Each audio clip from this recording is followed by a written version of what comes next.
Hey guys, welcome to week 2 of class. Hopefully, by the time you're watching this, you have already checked out our essential question video on the previous page.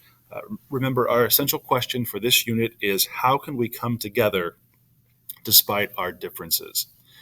So, this is your introduction to the first reading assignment. Again, if you're going to be in class on Monday or Tuesday, we're going to start this as well so you can read in class.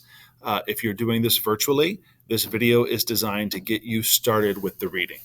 So I want to start off by looking at this page here. A reminder, you can get to the online book through this link up here. That will take you to the Township's resource portal. If you are learning virtually, I can also get you a copy of the paper book, which you need to get. Pay attention to announcements from the school. They'll let you know when to come in and get those materials. When you go to the online book, you're going to see 3 assignments. I'll go ahead and highlight those on the page in front of you. You're going to see a get ready assignment. That's going to be some background information like vocabulary to make sure you know what's going to happen with the assignment and get you ready for the reading. You're going to see the reading itself, called cleverly enough Read. And you're going to see check your understanding. That's a brief series of questions that's going to help me make sure and help you make sure that you know what you're reading about and that you understood what you read. Again, make sure you've watched the video on the previous page, answer those questions in the discussion before we get going with this. So I'm going to go ahead and go into the reading. Again, you would click on that blue link and click on Ed to get into our reading. All right, so this is either going to be on the in the book on page 35, or it's going to be online. You can see that on the screen in front of you. Again, it says read in the upper left-hand corner. That's what I'm going to start with. You should also go ahead and pause this and do the get ready portion if you haven't done that already, but I'm going to assume you have if you've gotten this far. So this is the beginning of Once Upon a Time, a short story by Nadine Gordimer.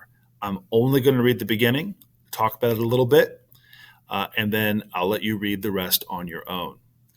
Here's some quick background. Our author was born in South Africa.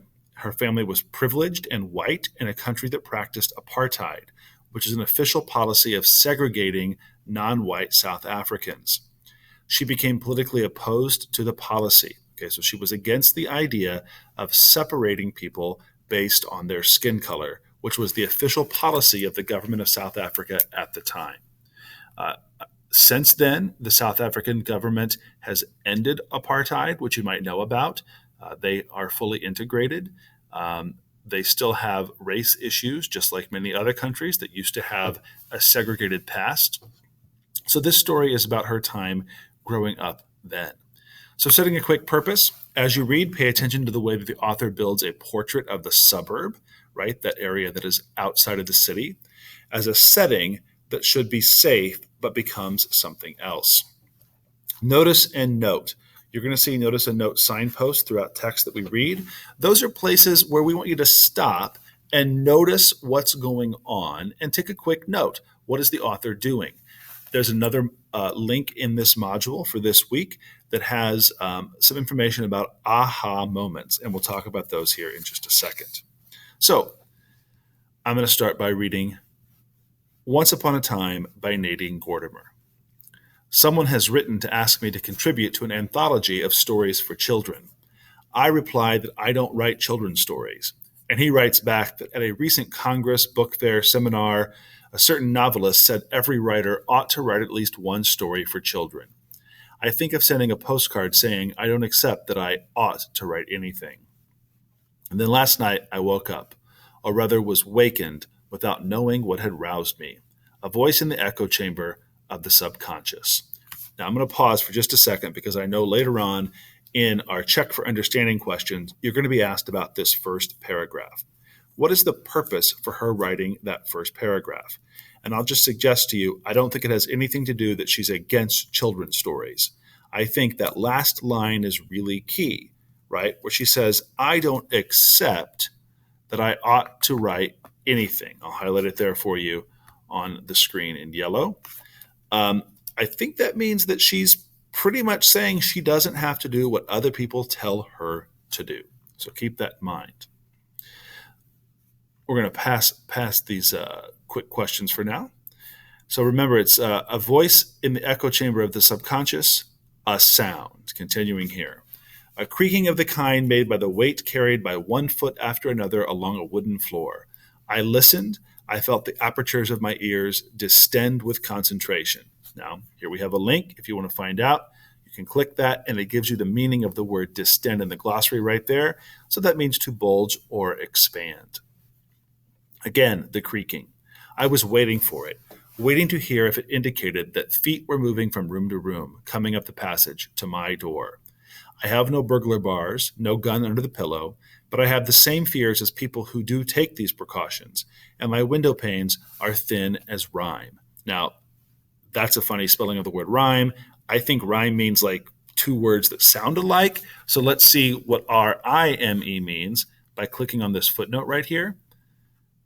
Okay, that footnote says that rime, R-I-M-E, means a coating of frost. I've never heard that before. You'll learn something new every day. So her window panes that are thin as rime, a coating of frost, could shatter like a wine glass. A woman was murdered, how do they put it, in broad daylight in a house 2 blocks away last year, and the fierce dogs who guarded an old widower and his collection of antique clocks were strangled before he was knifed by a casual laborer he had dismissed without pay. So it sounds like she's talking that her neighborhood has had some rough times in the past, and so that made her scared. I was staring at the door, making it out in my mind rather than seeing it in the dark. I lay quite still, a victim already, but the arrhythmial? Okay, I'm going to have to look up that word. Let's click on that footnote. Okay, it means an irregular heartbeat. Okay, that makes sense. I see the word rhythm in there like a regular, and a means without or not, so without regularity. Of my heart was fleeing, knocking this way and that against its bloody cage. How finely tuned the senses are, just out of rest, sleep. I could never listen intently as that in the distractions of the day. I was reading every faintest sound, identifying and classifying its possible threat. So it sounds like she's really scared, and like when something wakes you up at night, you're laying there wondering, what in the heck was it? This is the last paragraph I'm going to read, and then you're going to finish the rest. But I learned that I was to be neither threatened nor spared, which is odd because despaired means to be left alone, but also threatened means that someone's messing with you. So I wonder what she means, that she's not getting messed with, but she's also getting left alone. That sounds kind of odd to me. Let's finish up here. There was no human weight pressing on the boards. The creaking was a buckling, an epicenter of stress. I was in it. The house that surrounds me while I sleep is built on undermined ground. Far beneath my bed, the floor, the house's foundations, the stopes, and stopes means step-like holes or trenches made by miners. So her house is built on top of an old mine. And passages of gold mines have huddled the rock. And when some face trembles, detaches, and falls, 3,000 feet below, the whole house shifts slightly, bringing uneasy strain to the balance and counterbalance of brick, cement, wood, and glass that hold it as a structure around me. The misbeats of my heart tailed off like the last muffled flourishes on one of the wooden xylophones made by Chopi and Sangha, migrant miners who might have been down there under me in the earth at that moment. The stope where the fall was could have been disused, dripping water from its ruptured veins, or men might now be interred there in the most profound of tombs. I'll go back here real quick. Chopi and Sangha, as I actually went back and looked already, those were names of migrant groups or ethnic groups who are migrant miners who worked in those gold mines that are old and abandoned and now under her house.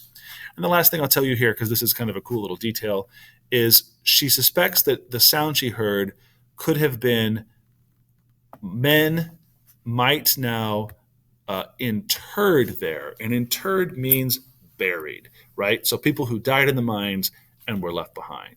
So this is the beginning of Once Upon a Time by Nadine Gordimer. I'm going to leave you now alone to read the rest of it.